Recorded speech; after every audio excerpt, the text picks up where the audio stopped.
नमस्कार दोस्तों, जय जोहार। मैं कौशल तिवारी और बिहनिया संध्या में आपका स्वागत है।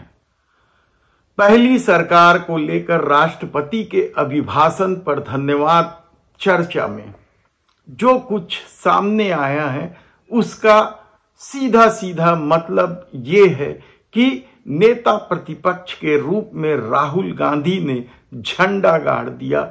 अखिलेश यादव भी देश के प्रधानमंत्री नरेंद्र मोदी को धोने में कोई कसर नहीं छोड़ा, तो हताशा में डूबे देश के प्रधानमंत्री नरेंद्र मोदी ने उन शब्दों का प्रयोग किया जो प्रधानमंत्री के गरिमा के प्रतिकूल है।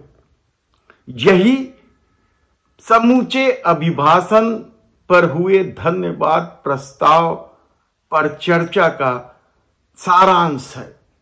तब सवाल यह है कि आखिर राहुल गांधी ने जो सवाल उठाए थे उसे लेकर बीजेपी बौखला क्यों गई है। राहुल गांधी ने तो हिंदू को लेकर सब कुछ साफ कर दिया था। तब जब प्रधानमंत्री नरेंद्र मोदी ने उनके हिंदू और हिंसा को लेकर सवाल उठाए जाने पर आपत्ति दर्ज करते हुए खड़े हुए। नरेंद्र मोदी जी पूरा हिंदू समाज नहीं है, बीजेपी पूरा हिंदू समाज नहीं है, आरएसएस पूरा हिंदू समाज नहीं है, ये ठेका नहीं है बीजेपी का। राहुल ने सब कुछ साफ कर दिया। उसके बाद भी यदि भारतीय जनता पार्टी या हिंदूवादी संगठन देश भर में बवाल काट रहे हैं तो इसकी वजह स्वयं के अस्तित्व को बचाना है, क्योंकि राहुल गांधी ने इस पूरे भाषण में जिस तरीके से मोदी सत्ता को घेरा और यही नहीं उस सांप के फन पर पैर भी रखा जो इस देश में हिंसा फैलाने की कोशिश कर रहे हैं, नफरत की दुकान सजाकर अपनी राजनीति साध रहे हैं। राहुल गांधी ने जो सवाल की उठाए वो बेहद महत्वपूर्ण सवाल थे। युवाओं के रोजगार को लेकर, भर्ती परीक्षाओं में पेपर लीक को लेकर, मणिपुर हिंसा को लेकर, चीन को लेकर, और अखिलेश यादव ने तो अयोध्या से जीते सांसद को ही बाजू में बैठाकर इसे प्रेम का पैगाम बता दिया।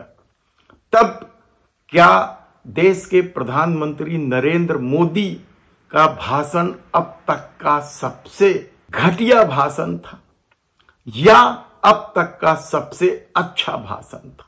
आप खुद तय कर लीजिए। हालांकि मैं इन तमाम मुद्दों पर कुछ भी बोलने वाला नहीं था, लेकिन जब लगातार लोगों के फोन आए, व्हाट्सएप पर मैसेज आए कि आप बोलिए इस पर, इसलिए इस मुद्दे पर हाथ डालने की कोशिश किया। वरना जिस तरीके से राष्ट्रपति के अभिभाषण पर धन्यवाद प्रस्ताव पर चर्चा हो रही थी वह कुछ बोलने के लायक नहीं था, क्योंकि लोगों ने रूबरू देखा है कि किस तरीके से सत्ता भागते फिर रही थी सवालों से, किस तरीके से विपक्ष का मजाक उड़ाने का सिलसिला चलता रहा। राहुल गांधी के भाषण के दौरान तो जिस तरीके से कृषि मंत्री, गृह मंत्री, रक्षा मंत्री और यहां तक कि देश के प्रधानमंत्री स्वयं खड़े होकर टोका टाकी कर रहे थे, वह हैरान कर देने वाली बात है। और यही नहीं, देश के गृह मंत्री जिन पर किस किस तरह के आरोप हैं, वह यदि आसंदी से खुद के लिए या खुद की पार्टी के लिए या खुद की सरकार के लिए संरक्षण मांगने लगे तो आप समझ लीजिए सत्ता सवालों से किस तरीके की से भयभीत है। सवाल अग्निवीर का नहीं है, सवाल तो युवाओं के साथ छल करने का है। सवाल मणिपुर का नहीं है, सवाल तो उस जलते मणिपुर में और आग लगाने की कोशिश है। या सवाल नीट का नहीं है, सवाल तो इस दौर में हुए पेपर लीक को लेकर है। 70 भर्ती परीक्षाओं के पेपर यदि लीक हो रहे हैं और सत्ता खामोश है तो फिर इसे क्या कहा जाए। महंगाई चरम पर है और हैरानी की बात तो यह है कि कल जब देश के प्रधानमंत्री ने राष्ट्रपति के अभिभाषण पर विपक्ष के सवालों का जवाब देने खड़े हुए तो उन्हें यह भी नहीं पता था कि हाथरस में इतना बड़ा हादसा हो गया है कि 100 से अधिक लोग मारे जा चुके हैं।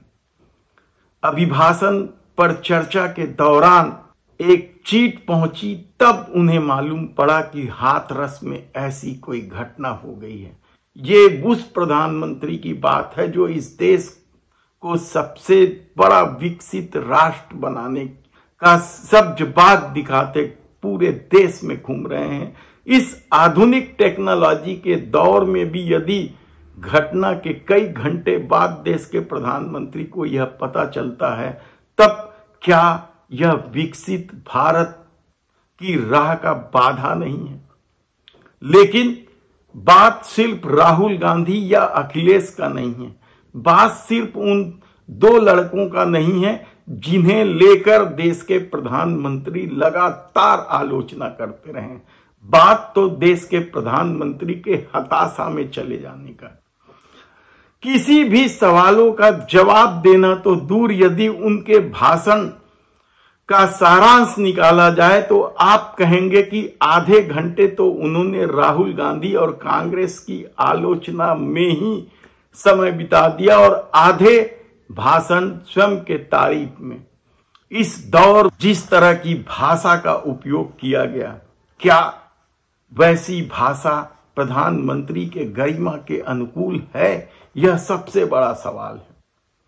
मां की गाली, आदमखोर, एनिमल, मुंह पर खून लग जाना, श्राप, तबाह, संविधान सर पर रखकर नाचना, ड्रामा, तमाचा, गालियां, चोर, चोरी, अरे मौसी, परजीवी, आंखें मारते हैं, तुमसे न हो पाएगा, बाल बुद्धि जैसे शब्दों का प्रयोग यदि देश के प्रधानमंत्री नरेंद्र मोदी अपने बोलने की बारी में कर रहे थे तब यकीन मानिए कि इस दौर में वे बेहद हताश हो चुके हैं। हालांकि उनकी जुबान लड़खड़ाने या बॉडी लैंग्वेज को लेकर चुनाव अभियान के दौरान भी सवाल उठते रहे हैं, लेकिन संसद के भीतर यदि इस तरह की भाषा का प्रयोग देश के प्रधानमंत्री कर रहे हैं तो आने वाले दिनों में